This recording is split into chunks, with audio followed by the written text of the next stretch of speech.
Good afternoon and welcome to the Midday News. Here's what we have in the bulletin.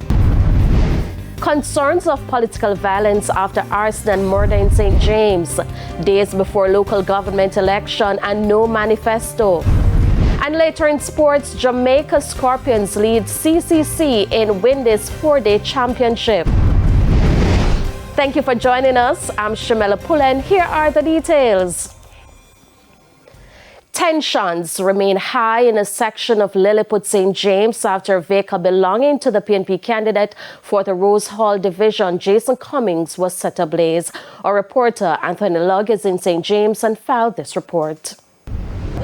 Thank you. So I'm currently in an area called Road 38 in the Lilliput area, and what we're looking at is what's left of the vehicle which was set ablaze last evening. Now, I've been speaking with residents in the community, and they say they're disheartened by what transpired. Well, it's a sad day in our division. Over the years, we have been all friends, both JLP and PNP supporters. We have good relationship, If it is politics, we don't really want it to rear its ugly head, because we are all one. It's a democratic thing. Everybody have a right to choose who they want to choose. So we just hope to keep it and to keep politics out of this whole incident. Now, the PNP's candidate, Jason Cummings, has also been speaking with our news team. Mr. Cummings said while he's disheartened by what transpired, the support has been inspiring. My phone keep blowing up from morning. I get calls from all over because, the people are saddened by this. Because here is the man who wants to do for the people, and some little incident want to slow him down.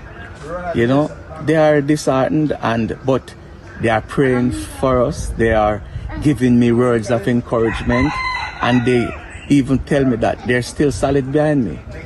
This has not, they have not lost hope. Now, tension remains high here in the Lilliput community in St. James, following the series of events which transpired Thursday evening. Things are so bad that the leader of the opposition was supposed to tour the area, but we were told he was advised not to do so. Reporting from Montego Bay, St. James, I'm Anthony Lugg for TVJ News. Meanwhile, shortly after the fire was set, the vehicular man accused of setting the fire was shot and killed in Lilliput in the parish. The deceased has been identified as 44-year-old Kenroy Doman. However, Mr. Doman's family has refuted accusations of political motives, as they say he was mentally ill. Mr. Doman was found with bullet wounds sometime after 9 p.m. in an area known as Africa, close to his home. The shooting happened less than 2 hours after the car was set ablaze at PNP candidate Jason Cummings' premises. Following the incident, there were fears of political tension in the division amid speculation about a possible motive. But one of Mr. Doman's daughter has brushed aside the speculations. 2 persons, including a police constable, are dead following a motor vehicle crash on Harbour Road, St. Catherine on Wednesday. The policeman has been identified as Constable Renardo Spence, while the other man is Marshall March. According to reports, the lawman was traveling on his motorcycle about 1 a.m. when he collided with a motor car at a section of Old Harbour Road. The incident has upset residents in Churchpen.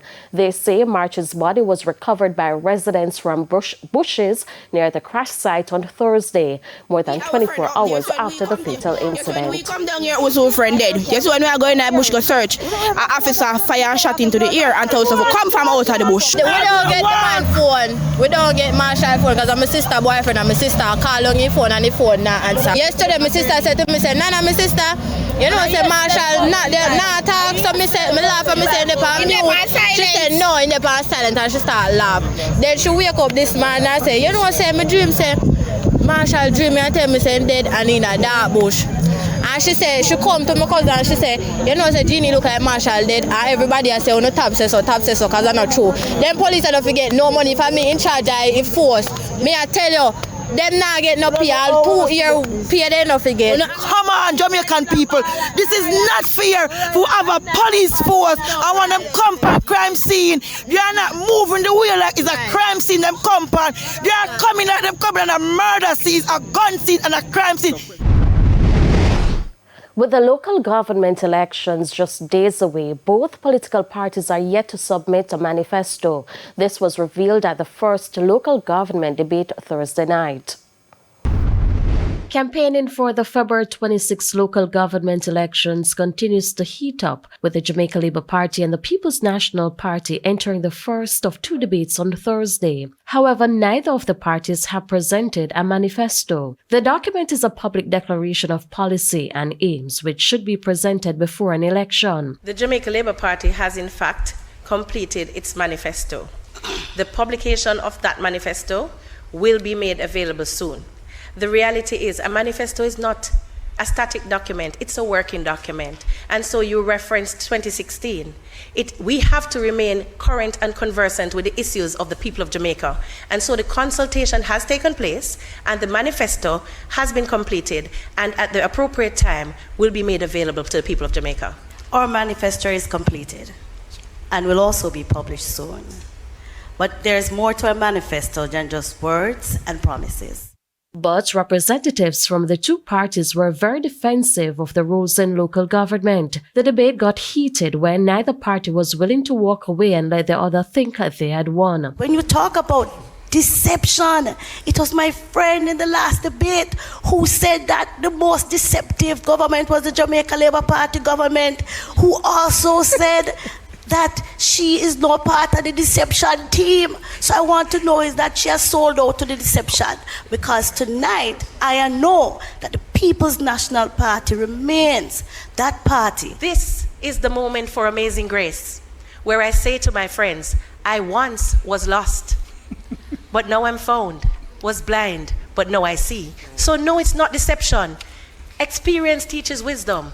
And one day I pray that wisdom will visit upon my friends and they will join us on this side as we continue the sensible management of the business of the people of Jamaica.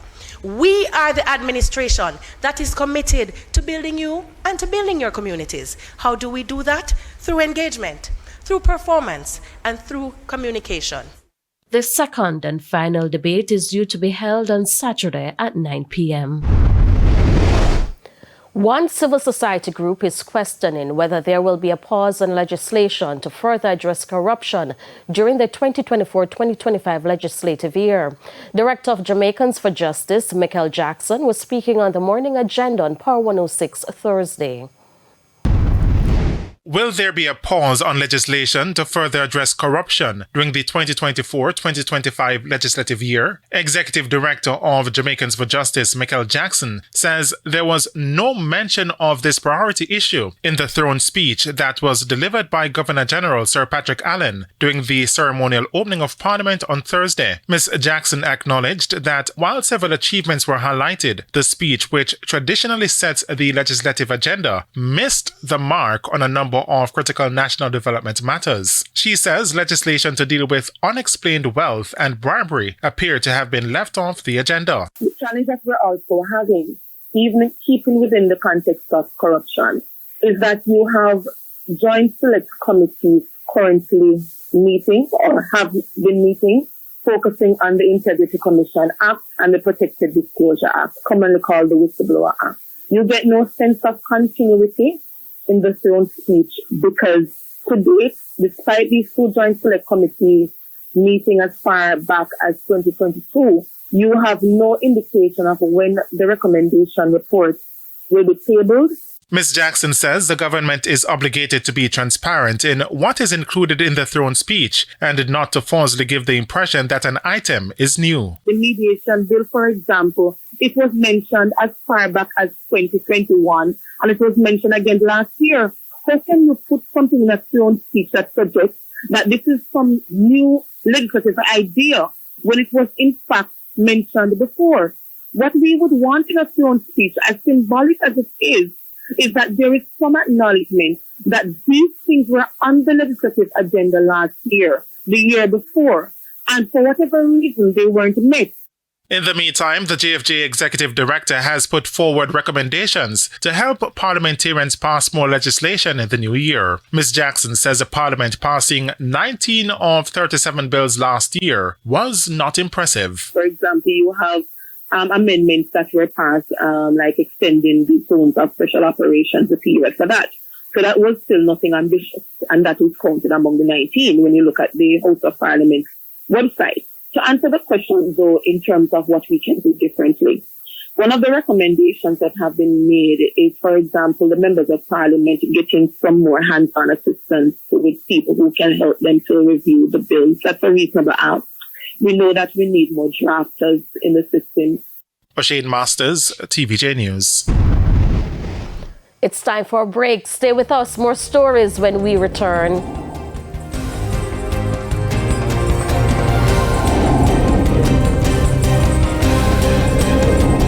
Welcome back to the Midday News.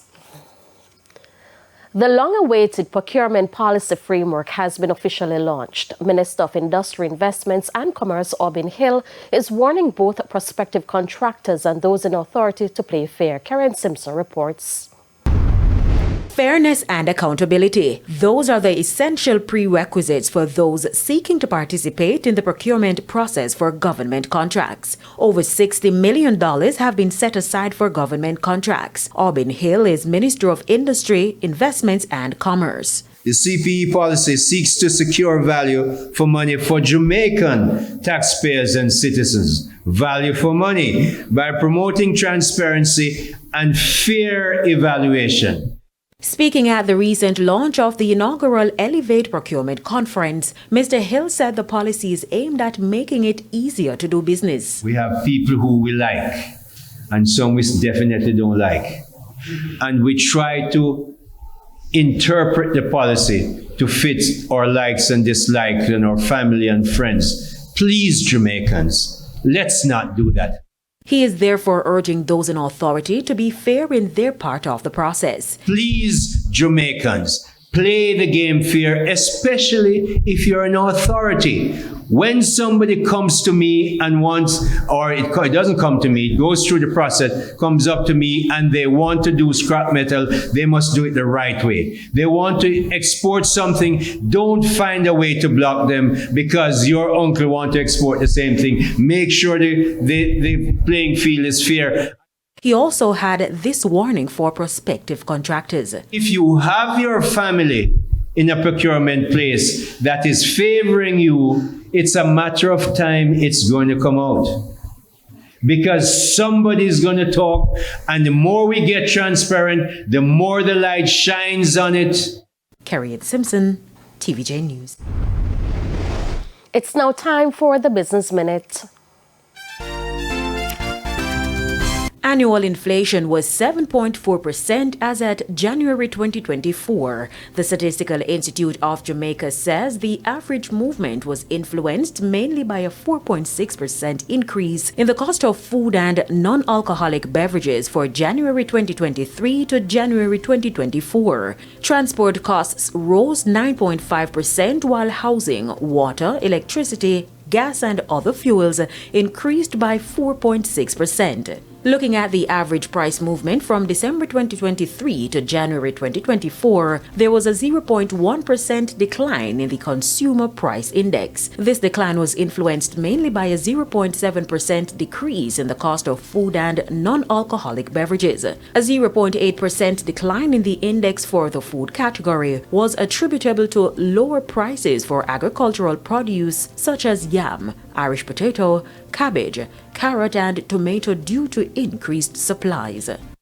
Further afield, Target is taking aim at budget-conscious consumers with a new value brand. Deal-Worthy rolls out this month to shelves at Target stores nationwide and online. The brand will include 400 items. Most will cost less than $10, with the cheapest coming in at under $1. The inventory ranges from phone chargers to disposable plates and even underwear. The company hopes to attract new customers by giving them a cheaper alternative with the credibility of a brand that's actually owned by Target. And that's it for the Business Minute. I'm Carrie Simpson. Time now for the top regional and international stories. In the region, in Guyana, men can now apply for maintenance or spousal support following divorce proceedings. In a landmark ruling on Monday by Chief Justice Roxanne George Wiltshire, it was determined that either party can apply for maintenance. The ruling stemmed from a constitutional motion filed to challenge the alimony laws that have existed in Guyana since the early 1900s. On the international scene, Russia's opposition leader Alexei Navalny has died in prison. Regarded as President Vladimir Putin's most vociferous critic, Mr. Navalny was serving a 19-year jail term for offenses widely considered politically motivated. According to the prison service, Mr. Navalny felt unwell after a walk. And Greece has become the first Christian Orthodox majority country to legalize same-sex marriage. Same-sex couples will now also be legally allowed to adopt children after Thursday's 176-76 vote in Parliament. Greece's Prime Minister said the new law would boldly abolish a serious inequality. It has divided the country with fierce resistance led by the Orthodox Church. Its supporters held a protest rally in Athens. And those were the top regional and international stories. I'm Shane Masters. We head to a quick break. When we come back, we'll have your midday sports report with Jermaine Brown.